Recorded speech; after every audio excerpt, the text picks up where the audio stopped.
Hi everybody, it's Lace, and R41's here. With R41, we also have a contest going on the forums with a pretty hefty 100 Kodo first place that Barrick has given you the details for, and that's decorate one room with trophies. This is absolutely not my submission, and I'm actually going to submit something, but I wanted to start here with showing you that it's supposed to be a one room submission, and there's some other criteria that they want you to do and post it and stuff like that, but that's kind of why I'm starting out here. Second reason I'm starting out here is if you look out some of these little portholes, you can see that we're inside Diamond Fields looking out into the water, and this is where the fishing derby was out there. We'll step outside in a second, but what I was really wanting to show you is basically quote-unquote the card table that's set up. I'm not quite happy with that lamp. I don't know if it's going to stay there or move. But what's going to be coming up that we're going to do in Diamond Fields is, you know, a lot of guilds and folks or towns or whatever, they have recurring events. Well, we don't do that so much other than the crafting one, but let's do something fun. I set up a poker table here, and you can see there's 6 chairs.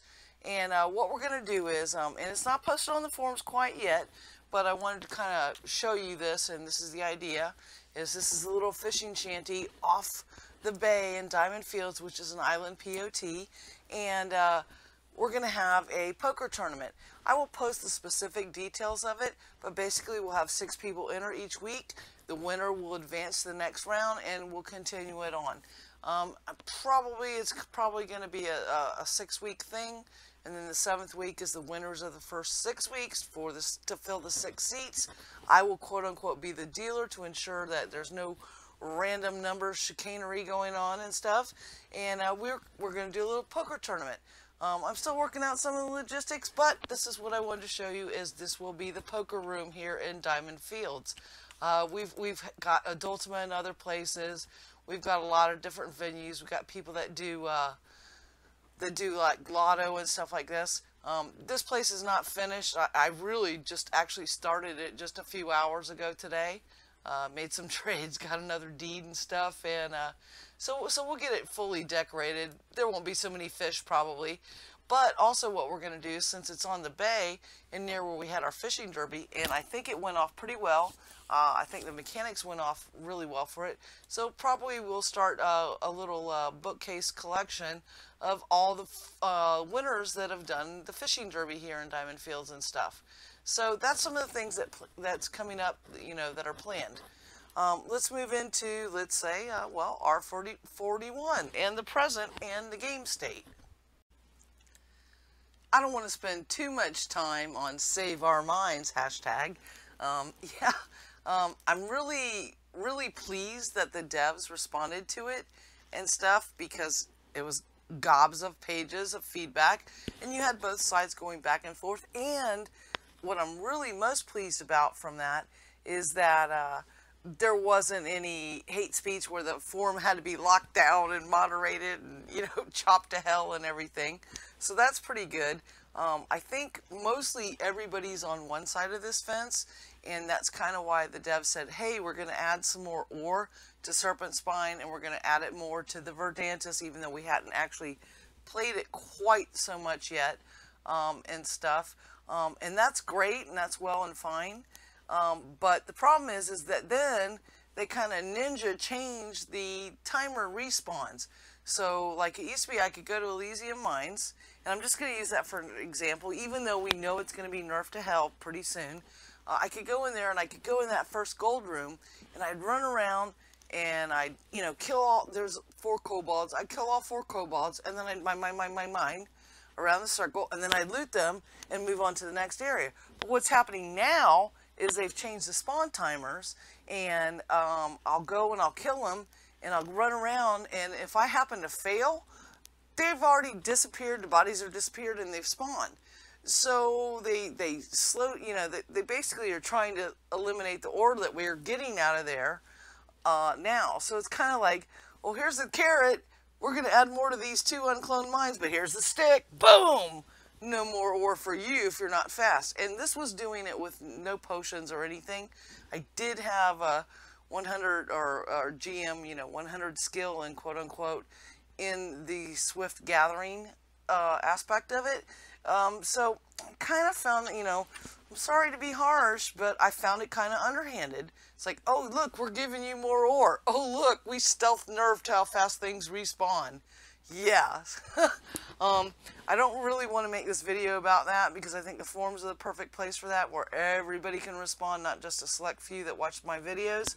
But I did just want to kind of make sure everybody was aware that that's what did occur. Carrot and stick, we got both. So it's basically a wash, if not even more of a nerf, because now the places that are not uncloned quite yet, now you got nerfed in those already, and they're not uncloned. Anyway, again, don't want to dwell. We're going to move to R41. But let me first start with something in R40 that I didn't cover, because actually I hadn't made any of them. And that's these lamps, these frosted glass floor lamps or table lamps. If you weren't part of the last telethon, you didn't get the little floral pattern, which were basically like the Tiffany lamps and stuff. But these are the ones you can craft. There's some geometric ones you can buy from the add-on store. But I think these are one of the best looking lamps I've seen in the game. Everything's always a torch, it's always on the wall, or you got like the silver candlesticks that's, just some candles on a stand and they don't put out much light. These put out a, fairly good amount of light. I've looked inside here when it's dark, but they're just pretty. They're pretty. I don't know what dev did these, but they're just pretty. Second thing is, in R41, we got a lot of new upholstered furniture. And you can see I've made use of these canvas upholstered barrel chairs. Now, they look great and they're fantastic. But one of the problems is it's a lot of materials, guys. So if you see them, priced, I'm pricing mine around $2,700, and that's conservative. I tend to sell way cheaper than a lot of people, but it's a lot of stuff to make them. You've got to make this rustic wood chair, which basically I can show you right out here. I'm going to call it the Cracker Barrel chair. It's almost like the Cracker Barrel rockers. It's not quite a rocker, it doesn't have quite the high back on it, but it's kind of, I'm just calling them the Cracker Barrel chairs. This is the Cracker Barrel chair, and it takes one of those, and then you got to make, let's go right over here, from that chair that I just showed you, you're going to make one of these, and then you add some more stuff to it, and you get one of these, and that's basically the process. So it's a lot of combines, and it's a lot of material. Also, one thing to note is the only way to get the canvas covered or canvas upholstered stuff is you have to use maple or pine bark. Now I'm like going, oh my God, they're eating into my dyes. But that's how it goes. That's the recipe. I know some of you are probably going, $2,700 for a chair. Well, remember all the combines. Remember the cost of maple or pine bark and the rarity of it. I've got to go out and harvest that on my own because I'm not going to pay people the ridiculous prices that they want to charge me for it. So I've got to do it on my own. I can say I don't have my forestry stuff GM'd quite yet. That's, I've got all my production done. I've got all my refining done, but I just haven't GM'd all my gathering. And that's my next thing of Uber Lacecraft, or that's my personal list. But I can say I think it's all around in the 80s or so, and it's about a 1 in 10 that I'm getting a bark every time I'm chopping down a tree. So most of these canvas stuff take 5 to 6 barks. So think about that. I've got to spend, I've got to chop down 10 trees on average, and that's average, not that I just go chop 10 trees and I get one. So I've got to chop, 50 trees to make one chair? That's part of the cost, and you're probably going to find other crafters that are going to charge more because they don't have the time to go and chop trees and stuff. So I don't get super passionate and upset about too many things because it is a game, and it is in development, and we are in pre-alpha. But they have mentioned furniture decay. Now, think about what I just told you about what it takes to make one of these damn chairs. And it's going to decay on me? Are you kidding me? it's taken me, you know, a long time to gather the stuff to make these 6 chairs, and now it's gonna break. Um, I'm just saying, if they go to the furniture decay like they talked about, it's gonna be save our furniture. Because oh my god, I just sometimes don't feel that they understand exactly how long it takes to gather materials to make one thing. And that goes for armor, and that goes for also furniture. So, and we're going to get into decay on the armor and stuff like that in a little bit. That's going to be covered. Trying to focus on the positive and the negative. Usually it's all positive, but lately it's been a lot of that stick and not so much carrot. So I'm trying to give a blend, not too biased, even though I'm passionate about some things. So bear with me. But that's why I'm pricing them so high. And when you see other people pricing them high, it's probably going to be because of the canvas and because of the poles. Because the poles, you know, a board is just one board. A board, you get 2 boards per timber. For those that don't craft, understand this. You get 2 boards per 1 timber. To make 1 timber, well, actually to make 2 timbers, it's 3 pieces of raw wood and then wood scrap, which means you had to have been breaking down your weapons and salvaging them, not just selling them to the vendor like everybody, you know. A lot of the hunters, they just sell everything to the vendor, you know, to the weapon vendor and get gold. Well, for crafters, we need those weapons to break them down for scrap to use with our wood to make the stuff and sell to you. So we don't get that extra income. Our income only comes from the players that are out hunting. So that's why the economy has to have pure hunters and it has to have pure crafters. And we kind of, you know, have this parasitic relationship that gets passed on back and forth and stuff. And, you know, and I know we haven't done economy passes or anything like that. My dog's now upset about the cat. Hey, stop that. So, back from the doggy discipline. She's older. She's 12. And, she gets a little, I don't know if she's senile or what, but she barks at nothing and just sometimes just gets aggressive to the cat. Never did it before, but she's just getting older. Speaking of cats, this one here, this one pet that I've got here, it's one of the Lynx pets, and it's named Talon, and I just got to give a shout out to Talon.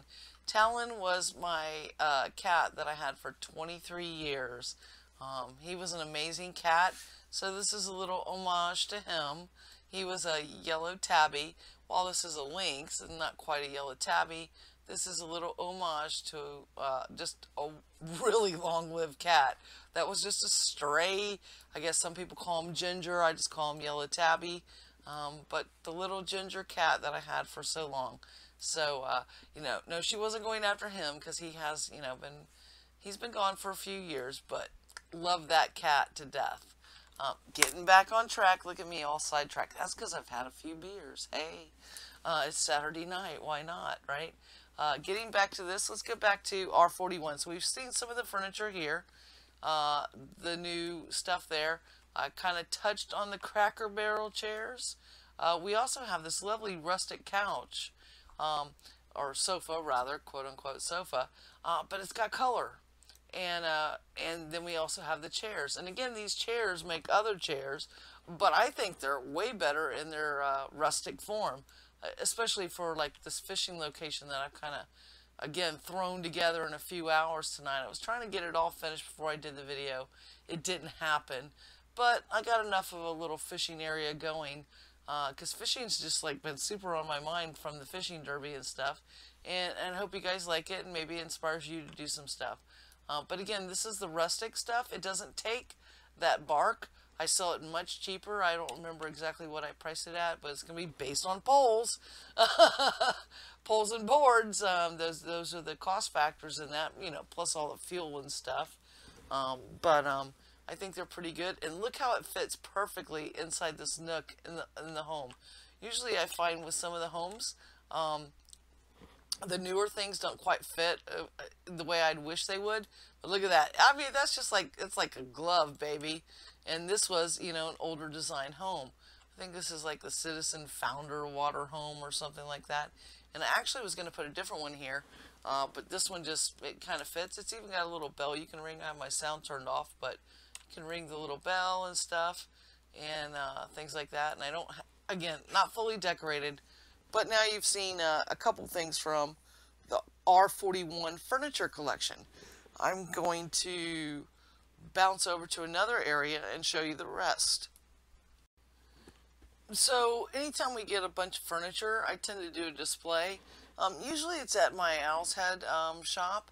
It's 5 blocks, you know, I don't really want this to be an advertisement, but it's 5 blocks west from the public vendor underneath the arch, and I usually will put the furniture out for display as I, you know, put it up for my vendor. It probably helps my competitors too, but whatever, it's fine. It gives you an idea of seeing the furniture. These are kind of mooshed together because I've taken some pieces out that as I've been using them, and you can see there's several different styles. The barrel stuff I just really like. I don't know. I guess it's a 70s thing. I'm not really a 70s child. I'm probably more of an 80s child, I think. But because that's where I feel like I came into my own, and so that's why I kind of love the barrel stuff.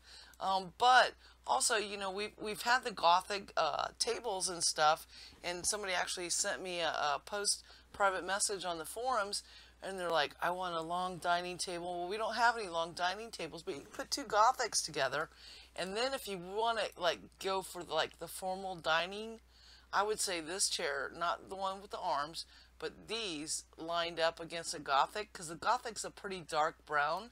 I think that's going to match probably exactly pretty close to the color of the trim, and I think that's going to give you a real nice formal seating, as opposed to the Gothic chairs, which I think are great anyway, how they are.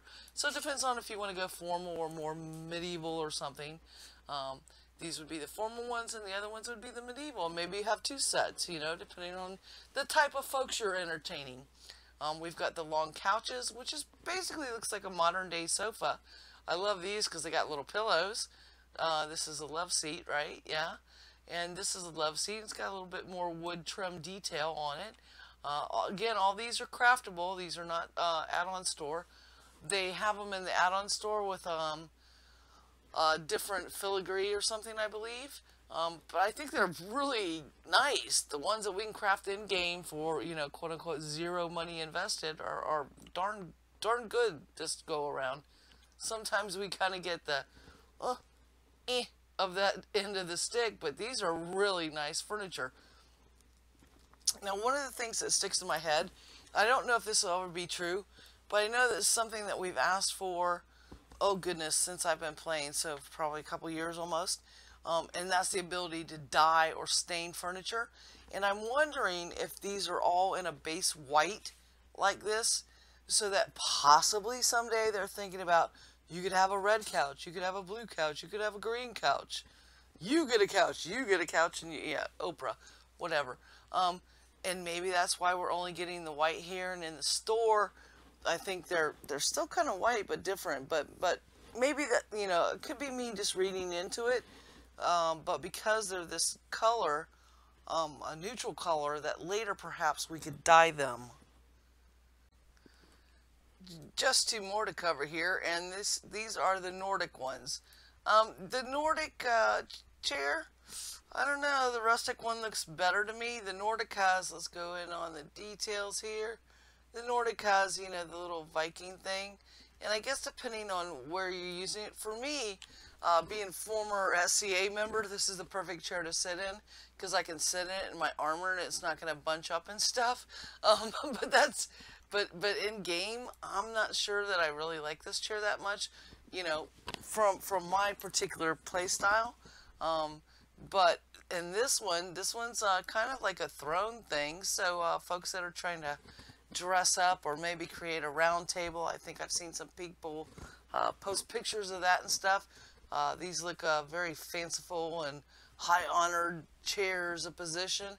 I think these are great. There's no canvas or anything in them, but there's a lot of wood. No, I'm not having a seizure. Actually, what I'm doing is the new Emote Time Rift, which is going to look suspiciously like the Time Warp from the Rocky Horror Picture Show. A lot of folks have been asking for that because it's quote unquote kind of a line dance kind of thing and stuff. And we've got it in game. I mean, you bring your knees in tight, put out the pelvic thrust. There you go. She's doing, and then, you know, I'm not going to sing it because I'm just not a singer, obviously, by my voice. But there is the dance, and it's in the game. You know, let's do the time warp again. But it's the time rift, you know, copyright and all that. Anyway, while she's doing that, let's talk about more of the emotes that came in. There's quite a few. Most of them were found in our doors if you actually looked at the patch notes. But another source is, you know, if you forget and you forgot to get one from the last release or whatever, is go to sodawiki.net. Bronco Jason, I don't even know how he could possibly even be playing this game because of the amount of time he spends on updating sodawiki.net. There's a couple of videos that I've done about it, about how you can contribute, how you should probably try to promote your guild or your POT through it and stuff like that. I know I've gotten residents that way, and so, you know, I'd encourage you guys, you know, to try to do it. I know I need to update my pages, but also contributing to, you know, the actual stubs and articles and stuff with information, you know. Like, let's say, take for example the emotes. You know, the emote might be very basic. It might come directly from the patch notes, talk to blah, blah, blah, and blah, blah, blah. Well, yeah, that's great, but if you are keeping your names of characters off, like Lord British suggests, you don't know who this person is because you haven't talked to them. And then you're like, well, I don't want to talk to them now because, you know, I'm trying to keep my quests, you know, tracked and stuff of who I need to talk to and who I haven't talked to and whose conversations I've completed fully, and so it can kind of be of a mess. So if you know that this person is located next to the tailor shop or next to the butchery shop or next to the whatever shop or whatever, you can go in and edit the article and help the next guy come in behind you. Or even, you know, they've told us that, you know, eventually there'll be a reset of quests, and while this is emotes, you know, that's just going to help other people down the line. So, you know, try to pay it forward and go and edit the Soda Wiki articles. And again, like I said, they have some training information on their main page, and I kind of go through that in the videos, you know, visually and stuff. If you're not familiar with it, it might be a little different than other wikis, but do that to help the whole community out. One last thing on the whole time warp, time rift emote thing is, about a year, maybe about a year ago, I talked with Amber Rain and trying to figure out the logistics of how we could play the Rocky Horror soundtrack on the radio, and she checked into the licensing and said it could be done. And the plan was to do it last year when we had the 40th anniversary or whatever, I believe it was, and stuff. And that kind of fell through because I didn't follow up hard with it. But I really want to do it this year, especially now since we've got the emote. And the basic premise of it is that we will play, well, they will play on Avatar's radio. They will play literally the movie, quote unquote, you know, audio, while we have folks acting it out in game. This is going to take script writers, it's going to take property masters, it's going to take crafters, I mean, it's going to take hunters and miners and everything. It's going to be a full community effort to put on this production, you know, because it's not just, you know, one little thing going on. So it's not going to belong to any one POT or one guild or anything like that. But I've kind of scoped out from my initial notes from trying to plan it for last year, the exact type of house we can use for this that'll work. And the idea is to keep the audience kind of concentric. There's a few outdoor scenes in Rocky, but not many. But once we do one outdoor scene, we kind of basically bring everybody inside, and we can have 3 stages set up. We can have scene 1 going on. While it's going on, scene 2 and 3 are being built if, you know, they need to be rotated out. And we'll just have some screens up, hiding the scenes, hiding the, you know, hiding the scene. Just like you'd get in Broadway or something. And as they're doing one thing, they've got you distracted looking to the left. Stuff's going on the right, and we just keep that covered. And our property people are moving stuff around and redecoing boom, boom, boom on the fly. And then the scene on the left ends, and they move to the scene on the right or the middle. And then while that's going on, the people are working on the scene on the left. and stuff. And it's just, you know, it's a matter of logistics and working it out to where we can do this. But it's absolutely possible with some of the larger houses that we have access to. I personally would like to sponsor it all, obviously, since it's my idea, and I have the house in mind. But it's going to take a ton of people to pull this off, to entertain the people that want to come. So I'm going to push very hard for that to happen this October, especially now since we have this emote. Next up, let's talk about durability. This one's going to be a bit tricky. First, let's give you a tip that you may not know. And this was actually brought to my attention by Robin Hood of my guild. And she said, did you know that you could use the different colored Kodos to repair armor? I did not. I thought it was only a gold. I'd never repaired anything with a Kodo before. So, you know, obviously I hadn't experimented. But for those of you who think it takes only a gold crown, you can use those white iron and meteoric and stuff like that that you may get from, you know, drops from mobs or drops from harvesting stuff and things of that nature. And, you know, some of them, you know, I'm not going to name specifics because I don't know. I know there's a few that I just don't really have any inkling to ever buy the potion that I could get for it. So it's a great use for those if you want to repair your armor. I know some people will price them the exact same as a gold Kodo, and this is perhaps why, because they see it as the same. But to me, they're worth less than a gold, because a gold can be anything you want it to be. But now I see a new value in them that, you know, hadn't really known existed, and that's repairing of the armor. So there's some food for thought and something I didn't know about that I learned about. Next, more durability stuff. So as we all know, in R41, they said they were going to increase by 25% the amount of decay that's going on your armor and weapons and stuff. Well, first off, weapons already had an issue depending on what type of weapon you were wielding. I've heard the bow users complain, and me myself as a polearm user, I find that they degrade far too fast. And the reason I say this is, and I think for the bow users, I don't use a bow, but from what I'm understanding is, rapid fire hits multiple shots, or fires multiple shots, or hits multiple targets. So they're getting a tick of durability lost, you know, whatever is measured as a tick. I don't mean a point, but a tick, you know, ticking down till that point drops every time they use that. So bow users are burning through bows really quickly, and polearm hits up to 4 targets. So when I'm swinging in a wide arc and hitting 4 targets, I'm taking 4 ticks of durability damage. Whereas the person who uses the sword, let's say a two-handed sword, well, first of all, that's going to hit harder than my polearm. So they're only taking 1 tick per shot. Sure, it's only hitting, I don't know, 1 or 2 targets. I don't know how many a great sword is hitting, but something like that. And then you look at, like, let's say just a regular longsword. Sure, it's only hitting 1 target, but they're degrading less than the things that hit 4 targets. And the argument can be made, well, you're hitting 4 targets, so it's damaging a weapon, you know, 4 times as much. And maybe that's how the math is done now, but it sure does penalize people who use those types of weapons to have to spend more money to get, you know, either more money from buying them from people or more money from going out and having to harvest all the stuff and make it and pray it doesn't blow up when you go to enchant it and things.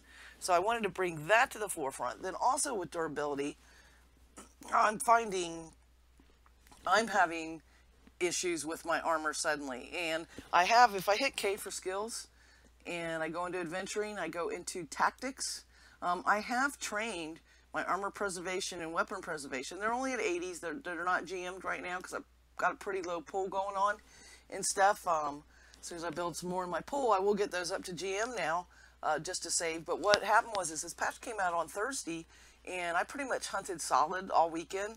I didn't really do much crafting, and shoot, the amount of, now this wasn't main durability, but just the amount of durability coming off of it where I had to repair a lot more often, you know, I could definitely see the 25% increase. And it got me to thinking, you know, I'm constantly hunting to have to go and get resources to craft to then sell the stuff. But my armor's tearing up so fast, I'm not, you know, that's one less suit I'm going to be able to make that I used to be able to make, because now I've got to replace mine eventually, you know, faster and stuff. I understand it's to stimulate the economy, but, you know, it's like, man, this is going to cost me a fortune just maintaining my own armor. And I'm sure, you know, other crafters are going to feel that way. So here I am standing in front of you in just founder gear, you know, basically the same thing as add-on store stuff.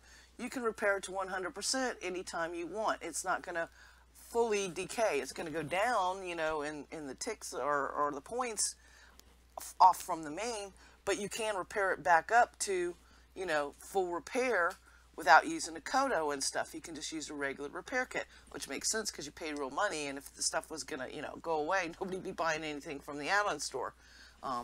But here I am standing in front of you in my Founder Gear stuff, and I'm going to tell you why. We were talking about Decay in guild chat, and I was like, man, you know, this is killing me. And one of the guys says, you know, I wonder if we should wear the Founder Gear stuff, or, you know, wear this add-on store stuff. So I went out to T4, you know, starting a little lower than I'm used to, and took all my regular armor off, just put on all this crap armor. It has no stats, no dex, no int, no dex, no nothing. Doesn't have any, you know, percentage increases or anything like that on it. Doesn't have any additional resistances. And I started hunting T4, and I'm like, well, doing fine here. And I had a goal, so I just kept hunting there and stuff. And then I went to T5, and I started hunting there, and I was like, okay, I'm not seeing any issues here either. I went to the mines. Again, you know, my little home away from home in Elysium Mines, and went in there and hunted, and I went, wow, my armor really doesn't do that much for me, does it? Sure, I had maybe less focus or hit points or strength or dex, and I might have whiffed a little more, and I might have not killed things quite as fast as I was before, but basically, my armor didn't do crap for me. And I'm sure a lot of crafters are going to go, don't tell them that. They won't buy stuff. Well, it's a fact. And I'm telling you because I'm going to do it now. I'm just going to hunt in my inferior armor because, you know, and only use the good stuff on occasion. So much for stimulating the economy, because don't do it, guys. Just wear crap. You can go out and hunt in crap. Your armor really isn't making that big of a difference. You probably, with good armor, can go and solo harder level mobs easier. And maybe, I know they're trying to curb down the amount of people that can solo some of the bosses. They probably need that armor. I'm not that big of a hunter. I don't have that many GM skills in hunting. I'm your pretty much average kind of casual looking player when it comes to hunting. And no stat armor is working really good for me. Now they're probably going to nerf that, now that I've said it, and make it some kind of way that it's really not going to work. But now I feel bad that I've used pattern on my regular gear, that I could have just worn that, that armor with no stats instead of blowing the pattern on good gear. So that's just some food for thought on that. You know, I don't want to start a save our armor thread or anything, hashtag. But that's what I found, and I think you'll be surprised if you go out there and hunt in it and stuff to see what happens for yourself.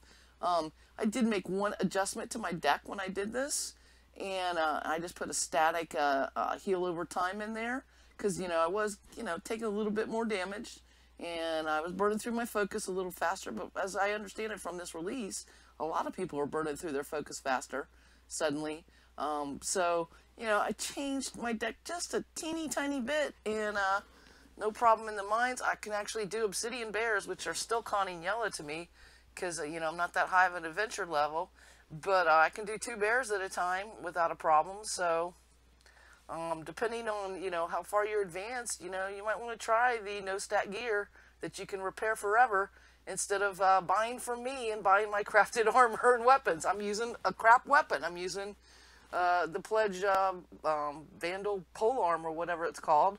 So there's another little tip. I hate to say it, because it's, you know, going to piss crafters off at me, but it's a fact. Just one side note, though, on the go and the, you know, Founder or add-on store route. While I say I'm not that great of a hunter, I have GM'd my polearm skills, all of them. So there's the damage part that's going to, you know, counterbalance what I'm saying. And my heals are up there. They're not GM'd. But so a brand new player, this isn't necessarily going to work so good for you, because as a brand new player, those little few stats really are going to help you out. So, you know, if you're brand new and you're going, well, she says I can hunt in this and I don't have to buy anything. Yeah, you can, but that's where I see the most benefit to gear is when you're younger leveled. Those stats, because you haven't had time, the innates take 4 times the XP than your weapon skills do. So if you haven't invested heavily in your innates yet, you're probably going to want to keep wearing the stat armor to help that out as you're, you know, getting experience for those. So that is something I'll say, but I'm saying as, I don't know, I think I'm like 89, 90. I don't know what level I am exactly, somewhere in there, and stuff. I'm finding I don't need to wear armor anymore. And the funny thing is, the whole joke was, well, they're going to nerf the mines, so then there's not going to be enough ore to make metal armor, so I'll move to leather. Then they're going to nerf the drops on hides, so then I'll move to cotton. Then they're going to nerf how many pieces of cotton we get out of agriculture, so then it'll be fight naked. Well, you know what? I think I just skipped the middleman and went to fight naked. I just am wearing the appearance of clothes, but I'm basically naked. So I'm already there. And I say this in jest, but hey, you know, it's working for me. Again, it may not work for some of you guys depending on your builds, your decks, and what you're invested in. But as a melee polearm girl with, you know, a little bit of time into the character, it is working. Again, lower characters probably need the stats more than I do, apparently. So until they up the mobs and stuff to nerf this approach, which then I'll just hunt in a lower zone, whatever. I don't have to burn through armor, so that was the whole point of this. One other note of warning on durability, oops, little jump there, for you heavy armor wearers, your body slam, I don't know if you ever noticed, but when you use that skill, body slam damages your armor. And so now you're going to be doing double damage to your armor and burning through that. I don't think the unlearning of body slam for 100% was one of the things they put into this. But since they're, you know, tearing up armor so fast, the people that use that skill heavily are going to be in trouble. The same guy that was mentioning, you know, fighting founder gear when we were talking to Guild Chat Still Core, he also said he stopped using body slam because of this now.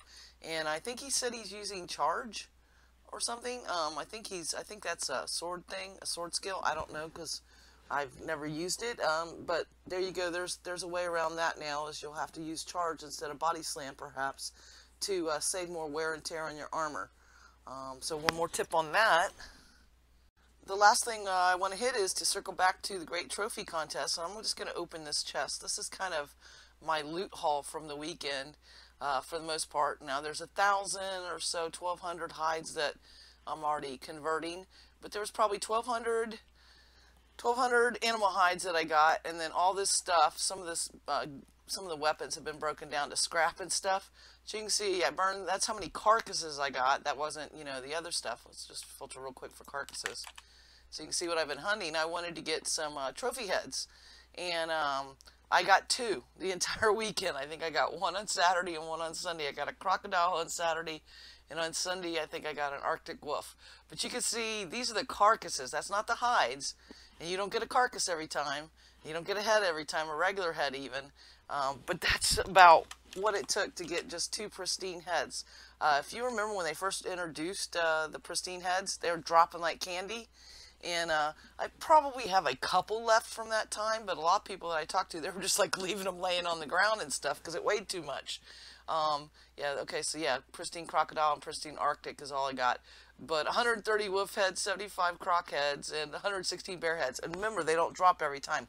So I killed hundreds and hundreds and hundreds of these things before I got my 2 pristines that I got the entire weekend. So those of you all trying to do the contest, you might see a spike in people selling those mounted trophies because everybody's going to be looking for them. But I also wanted to set your expectations of just how long it takes to get a pristine. You might get lucky and get it in the first 15 minutes, but it was several hours before I get one in, you know, any one particular area that I was hunting in. And I was typically hunting in an area which had 2 types of mobs that could drop the pristines and stuff. So I only got one of one type from each of the 2 zones or 2 types of zones that I was hunting in. So just be aware of that. Don't wait till the last minute to do your trophy room, or you're going to have to pay high prices from the vendors and stuff that are selling the heads. So a little word of warning for that. And I think that pretty much concludes where I wanted to end for this part of the R41. I think there'll be a second video coming up for this, but that's going to cover this one. So take care, everybody. Happy hunting and be safe.